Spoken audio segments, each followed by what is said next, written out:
Hello, everyone. Welcome back to Take the Initiative. I'm Rebel Trader.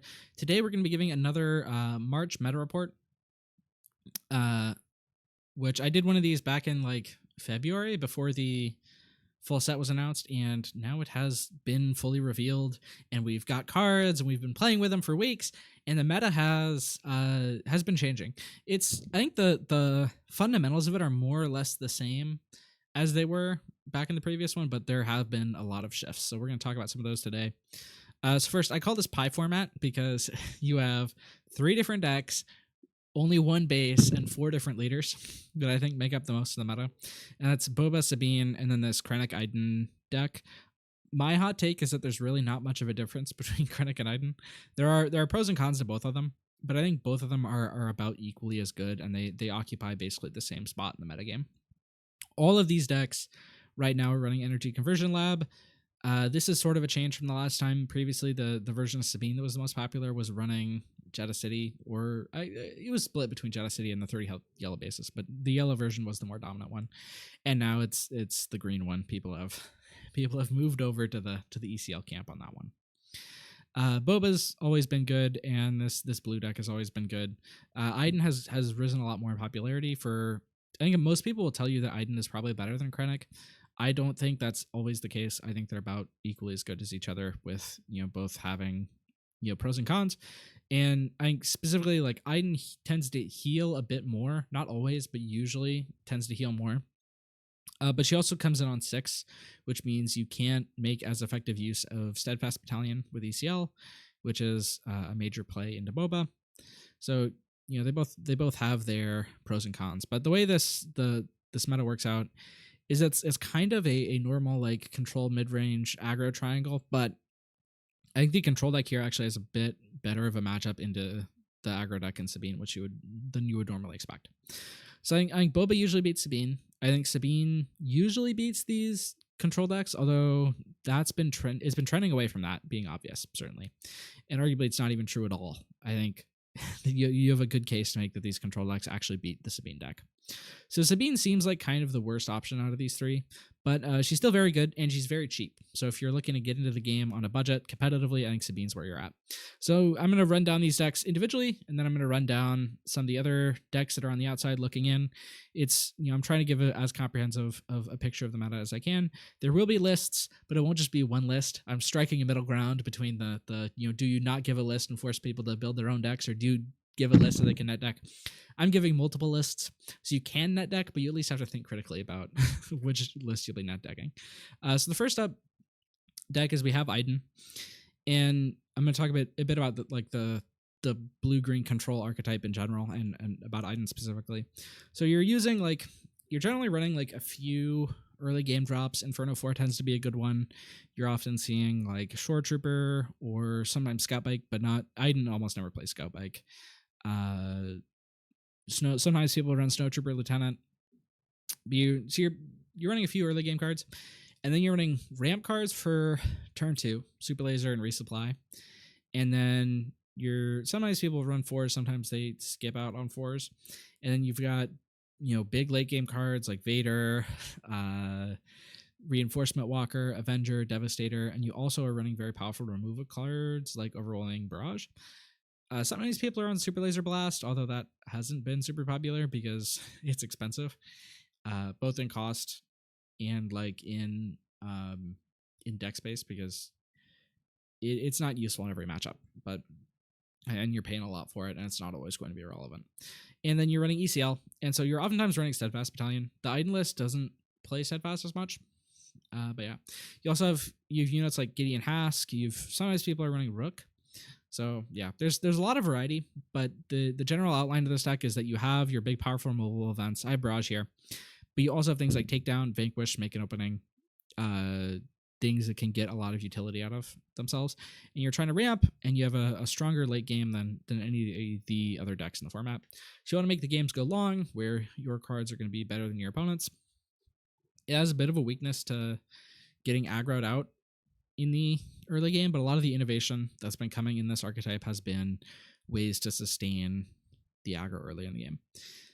So here are some lists that I have for Iden. 2 of these come from a big event that happened in Poland a couple weeks ago.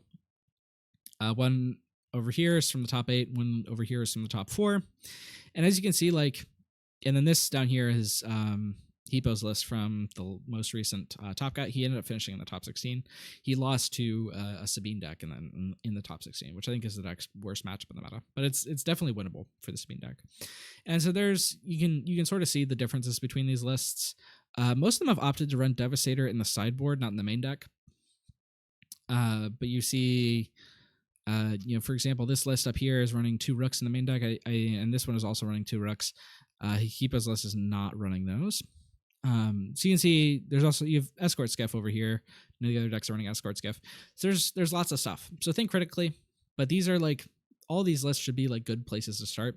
And the other thing with this control deck is that in control, you tend to see a lot more 1-ofs and 2-ofs because you're trying to, hedge around certain matchups. And then you'll have like, so like this deck here has 2 Make An Openings and in the sideboard and is running, or 2 in the main, 1 in the side. Sometimes you're bringing in 1. Over here we got the same thing, although wait, this one isn't even running 2 in the main, it's just 1 in the sideboard. So yeah, there's lots of different, you're running lots of 1-ofs and 2-ofs because you want to hedge around the matchups, and you're tending to change your list as in relation to what the meta is. And that's especially true with control, although you want to be doing it with your other decks. But this deck, because it's reactive and because there's an asymmetry in the types of decks that certain interactive cards work against, you want to be constantly changing and reevaluating what your removal package looks like, and how many top end cards you're running and stuff like that. But all these lists are good places to start if you want Iden. And so this is Krennic, which is the other blue-green control deck.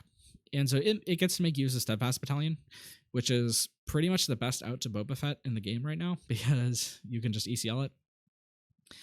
Iden can run Steadfast, but you're going to be doing it a turn late. So the Boba's likely already going to have 2 attacks on you. But so that's one of the main advantages of Krennic, is that you get to play Steadfast. The other big advantage of Krennic is that you get a unit that comes out earlier, even if it's a lower impact unit. Like, just having something that comes out on 5 resources is sometimes better than having a better unit that comes out on 6. Sometimes, not always. And Krennic also, it tends to run Scoutbike Pursuer as a 2-drop because it, the grit works especially well with Krennic. And Death Trooper is also a bit better than Krennic because Krennic buffs it. So yeah, that's blue-green control. Here are a few Krennic lists. It actually was the winner of the big tournament in Poland. So if you're looking for a reason to play Krennic over Iden, like, there you go. And then we have a couple lists from the top cut from season 0.5, which was a couple months ago. These decks are probably pretty out of date, but you can see the fundamentals here, and you can see all the differences between them. And this winner's list is running 1 Devastator in the main and also 1 in the sideboard. This one's running 2 in the main, and this one's not running them at all. So you can see lots of interesting tech for the Krennic decks. This deck has a lot of 1-ofs in the sideboard. This winner from the Poland deck, and the winner of the Poland tournament is also running Cargo Juggernaut, which is really interesting. These other decks in the 6-drop slot both have Academy Defense Walker, and right now I'm a big fan of Academy Defense Walker, but Juggernaut's an interesting thing to try out. So yeah, hope that gives you some inspiration. Our next deck is Boba, which has been I think is arguably the best deck right now because it can beat the control decks, it can beat the aggro decks, because it can go fast and it can go slow, regardless of depending on the matchup. Sorry, not regardless, but depending on the matchup, you can go slower or you can go fast. And so the way this deck works is you have access to a lot of just really high value units in the low end that can trade with a lot of things. 7th Fleet Defender, Boba Fett, usually running Consortium Star Viper, and you have all sorts of good 2-drops like Crafty Smuggler, Viper Probe Droid, things that can trade well. And then you have Fett's Fire Spray and Darth Vader. Not many decks are going past this, at least in the main. Some are running Reinforcement Walkers or Relentless in the side deck. I don't think I've ever seen anything go as high as Devastator. But yeah, the other thing with Boba, you're also running ramp cards like Resupply and Super Laser Technician. And so you're being able to you can actually use that as an aggressive tool because it lets you get to your big cards faster. But Boba is just great because as a leader, he's just so much value. He comes out as a 4/7 on 5 resources, which is better for that cost in terms of raw numbers than pretty much any other leader in the game. And he lets you get access to an insane number of resources through his ability. And so if you can build your deck to optimize around, getting those readied resources, you can just flood the board with a bunch of stuff, which can either crack any aggro board that your opponent puts up and then close it out, or if you're playing against a control deck, you can overwhelm them so they can't remove all your units. And Vader's in here. Most decks are playing Vader, and if you have access to him, I think you should. But we actually had a second place list from the Polish tournament that was not running Vaders, and the guy said it was just because he couldn't afford them. So if you can, I think they're a good include. These other decks, this one from the top 8 of the Polish tournament, and this one is the winner of one of the leagues that we've been running at Take the Initiative, and they're both running Vaders. As you can see, it looks like, so all these decks are running Reinforcement Walker on the side, and 2 of these are on Relentless as well. So yeah, you've Change of Heart, which is kind of a tricky card for the control matchups. I think over here, it looks like Astrotech was not running it, and over here it's only in the sideboard, but not in the main. And Sip put it in the main. So yeah, and you can see like there's sort of a debate about like which low drops to run. It looks like all 3 of these are running Greedo, but not all the lists are. These who are on Shore Trooper, I think they're all on Spacer. There's variety in the kinds of 2 drops that you can run. For example, like this deck's on VPD, this deck is not. This deck's on 1 VPD. So yeah, there's lots of different ways you can build Boba, but the core of it is like you have those ramp cards, you have those high value units, and then you have like some really good like mid to top end with Firespray. Firespray is just one of the best cards in the game right now, I think, because it can steal games that you never thought were winnable. In our next deck, our last of like the big 3 is Sabine, and I've put the green version here, which has become the most popular version. You get to run Rebel Assault without paying the aspect penalty. Rebel Assault is a really, really good card in Sabine. Even the yellow versions are playing it out of aspect often. So yeah, but the core of Sabine is that you just have a bunch of cheap units that are aggressive. Usually you're using the raid mechanic like on Green Squadron Airwing or on Red 3. So you play a bunch of units like that. You play K2SO, and you play things like Forecast, I believe in, to finish it out. It's just a very aggressive deck. You're pretty much always going base. There are very few units that you're going to actually want to kill in this deck, but it's great, and it's cheap. Most versions of it do not run any legendaries. I think the best version of it doesn't run any legendaries. Some of the rares for it are pretty expensive, like K2, Red 3, and 4 I think are pushing $10, if not higher, at the moment. I bought mine earlier for like 5 each, so glad I did that. But yeah, this is a great deck if you're wanting to get into the top level competition, but you're not wanting to break the bank. And so here's some example lists. You can see so I put one of the yellow one in there. The yellow one's going to be more expensive because you're running Millennium Falcon, which is legendary, but not that much. I think that's the only legendary that the yellow version runs. So, and you can see so this deck from the top 4, the Polish tournament, is running the what's this walker called? The full name of it is escaping me, but the 6-drop walker and Ewing Reinforcement in the main. This deck over here, you can call me Al from the. I think he just did he make the top 8 or top 4 of the most recent league. Yeah, he's only on one of the walkers in the sideboard, no Ewings and no other walkers. So yeah, they're both these green versions are making use of Steadfast Battalion, which is just a great card for aggro. Like if you have your Sabine leader out, it can push a lot of damage, and it can take out Bobas if you want, or it can just be a big guy with overwhelm. And so yeah, you can see like there's just a lot of really high value units, like your Bat Marines, your A-Wings, Sabine, Echo Base Defender, Fleet Lieutenant, Wing Leader, and it's a pretty low cost curve. Like this deck from the top 4 here is on this more expensive stuff, but not everyone is. So yeah, that's Sabine, and this yellow version is, I mean, like it's pretty much the same core of the deck. You don't have the ECL shenanigans, and you get to run things like Falcon and Surprise Strike, which are pretty good. And so now we're on to decks that are like sort of on the outside looking in. And our first one of those is this mono Boba Fett deck, which is great. I think yellow right now is the best color to be playing mono in, because like all the mono yellow cards are actually pretty strong. Like Bodhi, Cunning, and Cantina Bouncer are all good. None of them are duds at all.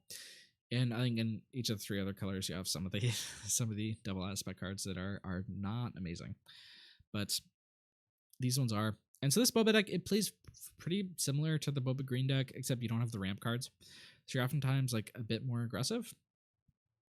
But this deck is a really, really good matchup into Sabine. It actually can even beat like the Boba green deck. But yeah, so the core is the same. I've put the 30 HP base here. I think that's what most people are on at this point. Some people are on Jedha City, but not many. And so these are some of the lists. This is Poem's list. I think Poem is actually on the 30 HP base. I think this Jedha City is an error here on my part. But this is from the most recent league. He's currently in the top 4. Or no, I think he actually made the finals. He won his top 4 match recently. So it's doing very well, because it is a Sabine killer. And yeah, I mean, he's running some interesting stuff. He's got ISB agents in there. He's got frontline ATRTs. I think this is actually an old list from Poem. I think because this doesn't have the ATRTs in it, it looks like, but his current version does. He has actually a video on the Late Night Gaming channel going over his thoughts on the list, so it's great. Picardy Third here is running a fairly similar list. Interestingly, he's got like swoop racers in there. He's got Syndicate lackeys. He's only on 2 of the Cantina Bouncer. He's also got Gamorrean Guards. Gamorrean Guards is a great card, actually. Like, it kind of looks like binder fodder, but it's actually really good. And this is another deck from the top 16 of our league that is Boba Red. It's just another way of building Boba if you don't want to play green. So I thought I'd throw it in here, even though it's not mono. So our next deck is Chirrut, and this deck has been doing well in our current league top cut. It's in the top 4 right now. The top 4 match hasn't been played yet, but this deck is probably the best deck at abusing this card right here, Force Throw, which is really insane. You can either use it with like one of your big expensive cards, like a Luke, to kill something big, or you can use it on your opponent to get rid of their options and do a bit of damage to one of their guys. Against decks that tend to play a lot of their hand out, it's really especially good. But yeah.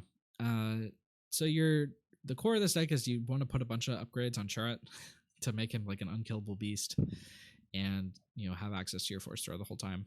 And you've got things like Yoda, which allegedly Yoda can like take the balls, whatever that means. And you have like a good top end with Luke, although like you realistically don't even need the Luke on the top end. You can run Mace if you want a cheaper legendary replacement, or you could just not run 7s if you need. It's good. I think you should run them if you have them, because you can do crazy stuff with Force Throw. But this is a deck that you can build fairly cheap. There's also a mono version of it that KTOD has a video up on. So if you want to play mono blue, Chirrut can do that, but you don't get access to Force Throw unless you want to pay 3 for it. And then this is Woo's deck from the top cut of the league. And our next deck that's on the outside looking in is Vader. And Vader has a really good matchup into the control decks. The like the Iden and the Krennic. He beats those easily. Eats him up. He loses pretty hard to Sabine, though, and he loses to Boba as well. There was a Vader player that made a run in the top cut a couple months ago for one of our leagues, playing Vader, and he ran through like 3 or 4 Iden decks. I think 3, yeah, 16, 8, and 4 against Iden, and he lost in the finals to Boba. So that's what this deck does. Is it eats up those blue-green control decks, but loses to the other stuff. So that's why I don't quite have it in the tier 1, but people are always working on it. So you can always find stuff with it. And so yeah, it uses ramp. You have some crazy resupply combos to get to Vader quickly, and you have like a really strong end game with stuff like Palpatine. Vader's lightsaber can also be like a big comeback play. So these are a couple of lists. This is the KTOD list. They have a video on their channel explaining it in depth. And then this is Vika's list from the top. He made the finals actually of our top cut, and he's on Forced Surrender actually. And I don't think KTOD has it in the sideboard, but Forced Surrender is a really interesting card that can definitely swing games if it ever gets pulled off. And so he's got Devastators in the sideboard and Palpatine's in the main deck. Yeah, both these are only going up to Palpatine. Not actually. Yeah, so yeah, the KTOD list isn't running Devastator. So yeah, this is another deck that you can build relatively on a budget, with the exception of the Vader here.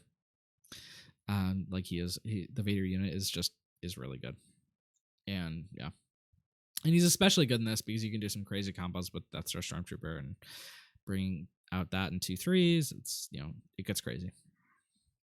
But Vader's a good option if your local meta is full of control players. Our next deck is Luke.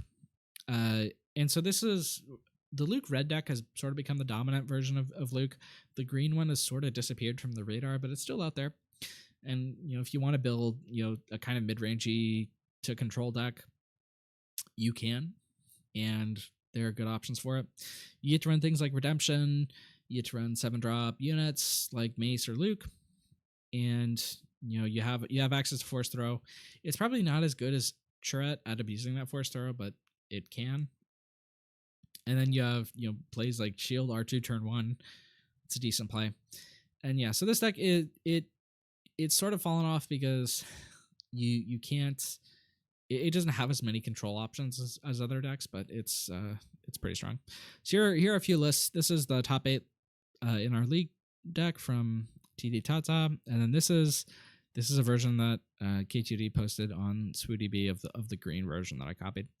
The green one is my favorite. I like it more than the red. It's a bit heavier, more control-y, but both these decks play pretty similarly. The green one gets to abuse Alliance Dispatcher, but it looks like the KTD list is only on 2 Dispatcher. Interestingly enough. And so then these are like the decks that are I would not quite put them on the outside looking in, but they're viable if you want to try them. That's Leia, which is an alternative to Sabine. I think most people have settled on Sabine being the better aggro deck, but Leia is by no means bad, and she can definitely hang with some of the top decks.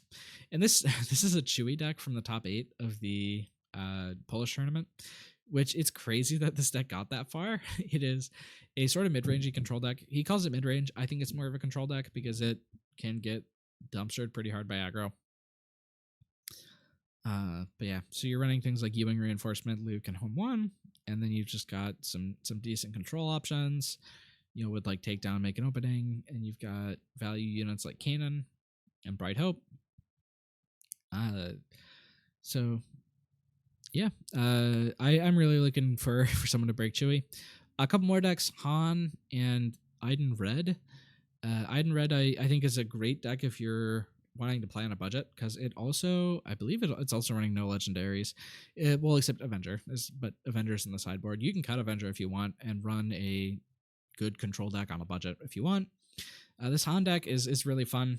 I think this list by Chrono is not amazing, but it's out there. I think you should be running the 7-drop Han unit if you want to play this deck, but it's fun. It's pretty aggressive. Yeah, basically an aggro deck, but it can be a bit more mid-rangey if you need it to be. And these are like the characters that I think like people haven't quite broken yet. Grand Inquisitor, Hera, IG-88, Tarkin, Cassian, Thrawn. There's someone fun out there with these and the other leaders that aren't here. I challenge you to go make something good. We're certainly not in a spot where the meta has been solved. I think a lot of things have the potential to break into the top level of play, as seen by the Chewie deck that made the top 8 of the Polish tournament. And these characters are just fun, and you can play them into the tier 2. We have sort of our top 3 decks, but they're by no means dominant. You can have fun with a lot of things. And this is another thing that we've been lapping with here at TTI. This is the Palpatine OTK deck. I built this off of something that I saw on one of the Discords somewhere. But it's a fun way to be building Palpatine right now. So I just thought I'd share that with you because I have that list. So thanks for watching. keep oh shoot, you're seeing my my placeholder for the camera that I put on the slideshows. So yeah, thanks for watching, and be sure to tune in for more videos like this, and always remember to take the initiative.